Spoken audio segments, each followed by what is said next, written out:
Dad said, "You've ruined our lives. You're a burden." So I smiled and left. My mom wrote, "Don't come back." I wrote, "Okay. I just stopped paying your bills." And then my phone exploded. "You've ruined our lives. You're a burden." The room fell silent. My father's voice cut through the noise of the family gathering like a knife. I stood there, still holding my fork, staring at Mom, nodded in agreement, her face contorted in disgust. "You should be grateful. We let you live here at all." She added. I blinked. Was this really happening?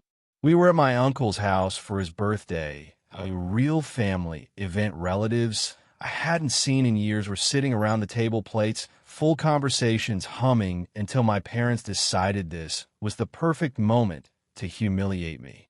I wasn't even staying with them for free. I was renting a room in their house. They charged me rent their own son, while my sister Emily got to stay there for free. Not only that, but I paid a bunch of their bills, internet, electricity, part of the mortgage. 6 years of making sure their lives were comfortable.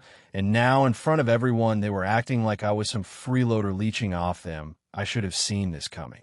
They had always blamed me for their problems if they were short of money. It was somehow my fault if something stressed them out. I was the reason. Even as a child, I felt more like an inconvenience than a son. But this was a new level. Dad kept talking. "Do you know how much stress you caused us? We had to worry about you all the time. You were never as easy as Emily. She's responsible. She makes good decisions. That's why she deserves to be with us. And you," he scoffed, "you've just been a weight on our backs since the day you were born."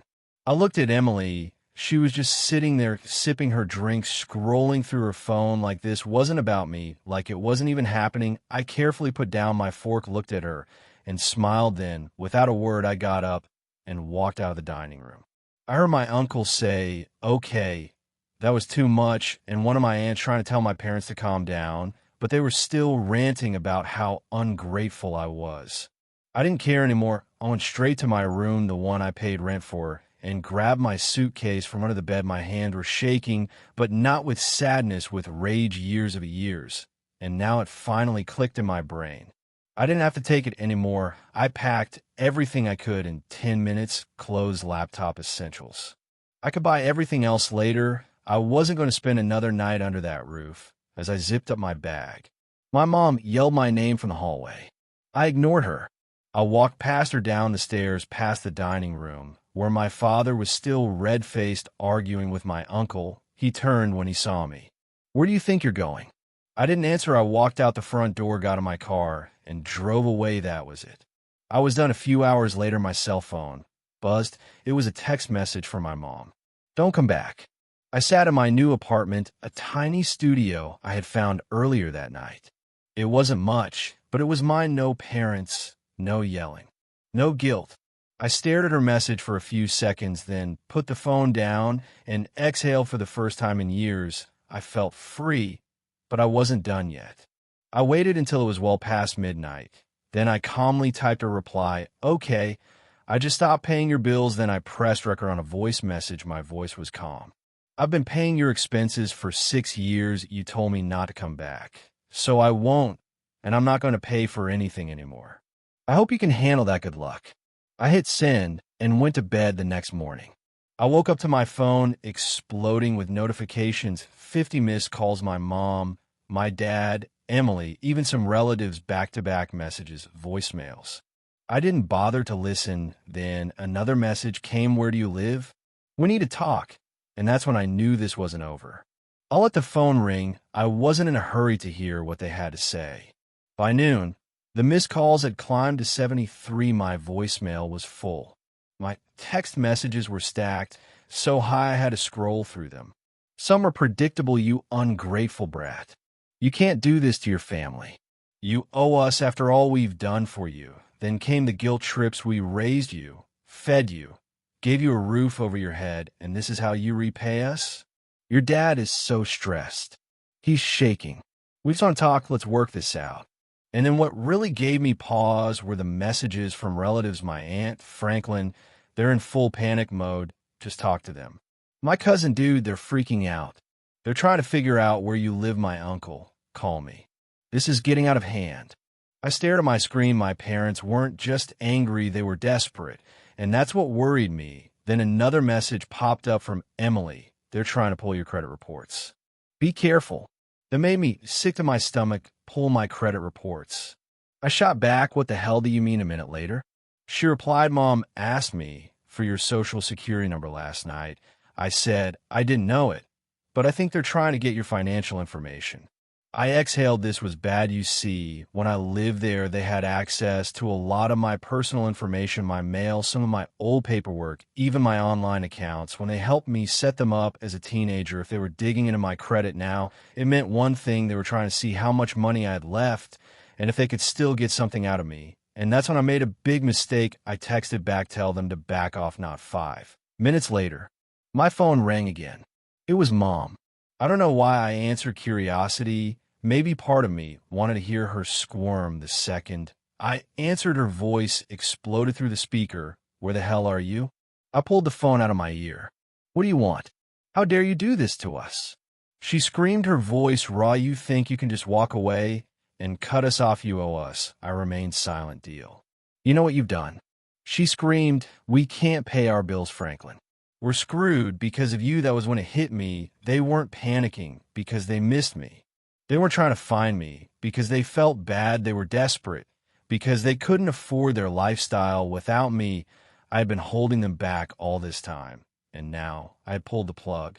I finally spoke. You told me not to come back. I'm just doing what you wanted. Silence. Then her tone changed, suddenly sweet, suddenly false. Honey, listen, let's just talk. We can work this out. We can make a deal. Where are you? We'll come over. Just tell me where you are. I almost laughed. No, she snapped again. You think you're smart, don't you? We'll find you. Click. I hung up. I sat there staring at the phone, my heart pounding. This was not normal behavior. And then another text from Emily. Mom and Dad just left the house. I think they're on their way to find you. What the hell? I texted back. How? They don't know my address, Emily. They have your old mail. They know the area. I heard Mom on the phone with someone. I think they hired a private investigator. I froze. They were really trying to track me down. My hands tightened around the phone. A private investigator? Were they that desperate? I looked around my new apartment. The blinds were closed. The doors were locked. But suddenly it didn't feel like enough. I called Emily. She picked up right away. Tell me everything. I said. She sighed. Mom called some guy last night. I didn't hear all of it, but she mentioned that she needed an address verification. She was going through a bunch of your old mail. I think she's trying to track down your bank info. To my chest tightened. If they had my old mail, they could have old bank statements, even my previous lease info. How long ago did they leave? About 20 minutes. She said, I think they're driving around looking for you. I got up and started packing a bag. Emily, listen, if they ask, you don't know where I live, duh. She said. Then she hesitated. Look, I didn't say anything before, but you really pissed them off this time. Dad punched the wall last night. Mom cried about revenge. I don't think they just want to talk. I stopped packing. Revenge. Before I could ask, my phone buzzed. An unknown number. Emily exhaled. Franklin, they could have given your number to someone. Be careful. I didn't answer the call. A few seconds later, I received a text message from the same number. You need to come home so we can sort this out. We will find you. The way chills ran down my spine. I texted Emily. If they ask you anything, play dumb. I need time to figure this out. Got it. She replied. I grabbed my keys and purse. If they were really trying to track me down, I had to be smart. First things first, bank accounts. I went straight to my bank. I walked up to the teller and asked to update my mailing address and security questions. I also asked if anyone had tried to access my account recently. The guy typed for a few seconds, then frowned. Yeah. He said someone called yesterday, claiming to be you. They asked for balance information. We denied them because they didn't have the right security response. My stomach turned. It was them. I changed everything. New passwords, new alerts, even two-factor authentication. As I was leaving the bank, my phone rang again. It was Mom. I ignored it. But then I got another text. We're close. I turned my head and scanned the parking lot. Were they here? Then my phone buzzed again, a picture, a blurry shot of my car. They had found me. My heart was pounding. They found my car. I looked around the parking lot. I didn't see them. But someone had taken this picture. Were they here watching me? I shoved my phone in my pocket and walked quickly. I had to get out of there. I jumped into my car, locked the doors, and started the engine. My hands were shaking as I backed out of the parking lot. Then in my rearview mirror, I saw a black SUV sitting at the far end of the parking lot the second I pulled out. So did it, they were following me. I took a deep breath, stay calm. Don't go home. I drove normally, not want to tip them off that I knew, but instead of heading back to my apartment, I made a few random turns, took a longer route. The SUV stayed with me, okay. They wanted to play games, fine.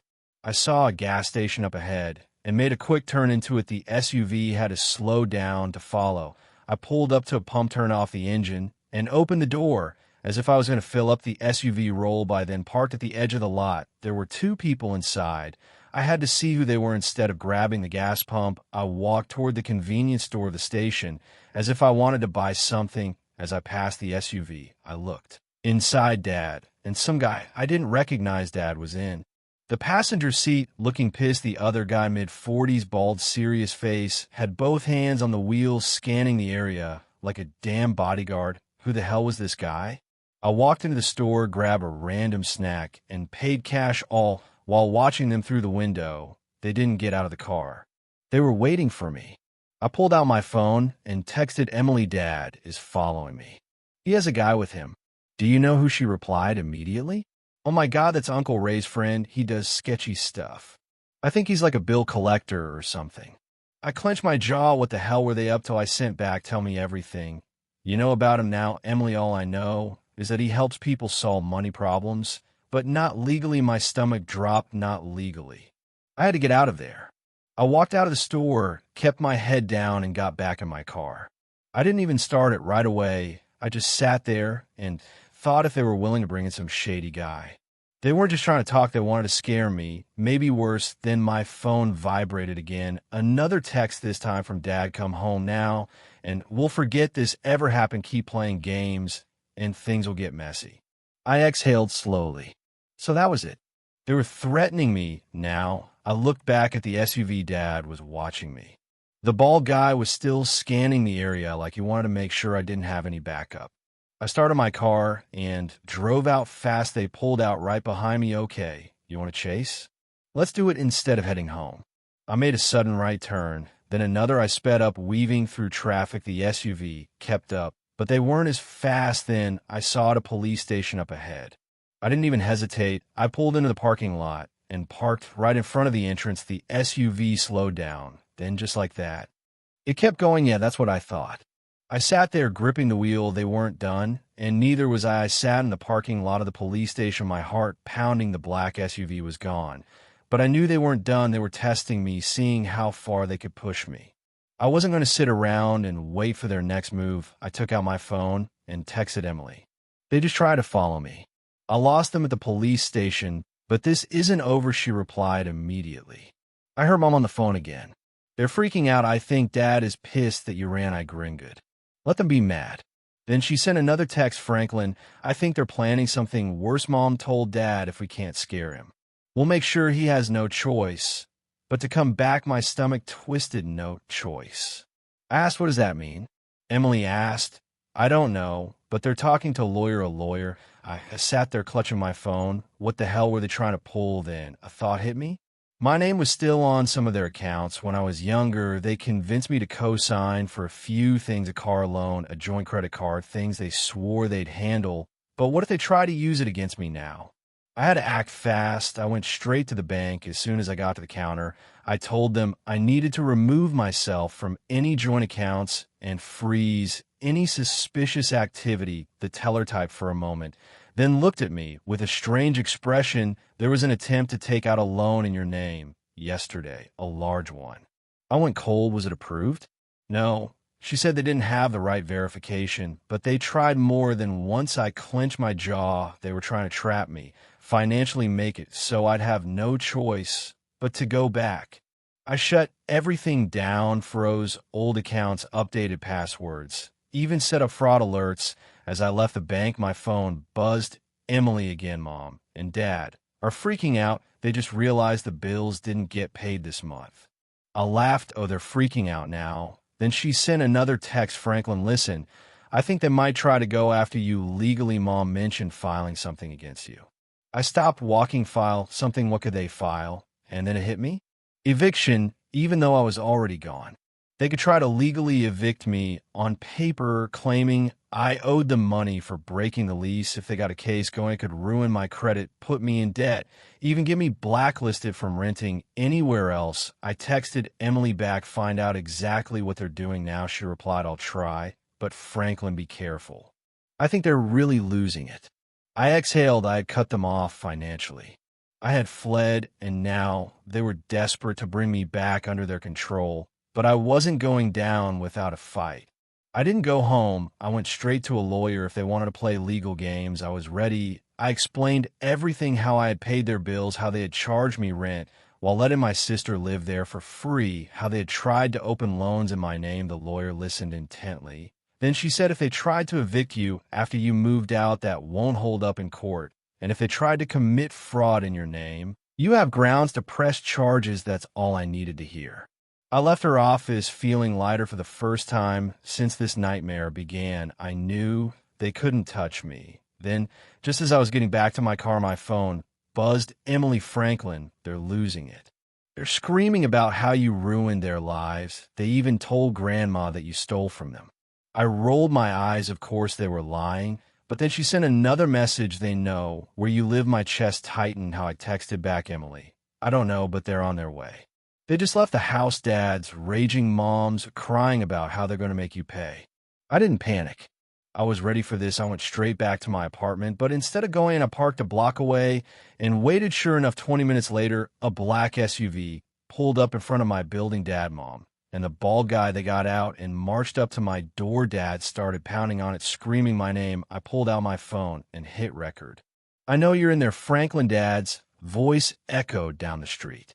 Do you think you can just walk away from this family? Mom sobbed. You can't do this to us. We need you. The bald guy just stood there, arms folded, watching. They screamed for a few minutes. Then Dad kicked the door hard. I grinned there. It was destruction of property. I called the police. 10 minutes later, lights flashed.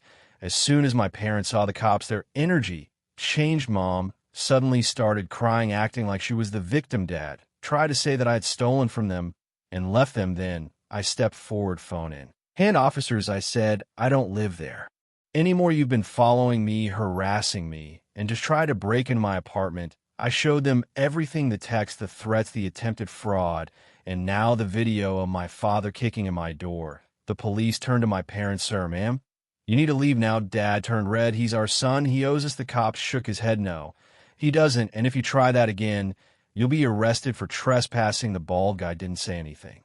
He just got back in the SUV. Mom's face crumpled. But we raised him. The cops stared at her. That doesn't entitle you to his money. And that was it. The game was over. My parents had to leave. I watched them drive away, humiliated. Emily texted me later. They're still ranting, but I think they finally got it.